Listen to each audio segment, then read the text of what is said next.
5ನೇ ತಾರೀಕು ನಮ್ಮ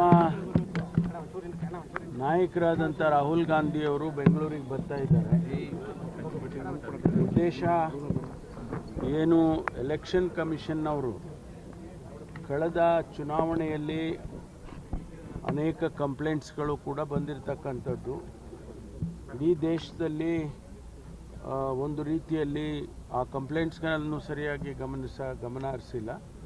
ಜೊತೆಗೆ ಸಾಕಷ್ಟು ಮ್ಯಾನಿಪುಲೇಷನ್ ಆಗಿದೆ. ವೋಟರ್ ಲಿಸ್ಟಿಂದ ಬಿಟ್ಟಿರತಕ್ಕಂಥದ್ದು ಮತ್ತು ವೋಟರ್ ಲಿಸ್ಟಿಗೆ ಸೇರಿಸುವಂಥದ್ದು, ಇದೆಲ್ಲವನ್ನು ಕೂಡ ಭಾಳ ಅತಿ ಹೆಚ್ಚಿನ ಪ್ರಮಾಣದಲ್ಲಿ ಇಡೀ ದೇಶದಲ್ಲಾಗಿದೆ ಅಂತೇಳಿ ಅವರು ಪ್ರೊಟೆಸ್ಟ್ ಮಾಡ್ತಾ ಇದ್ದಾರೆ.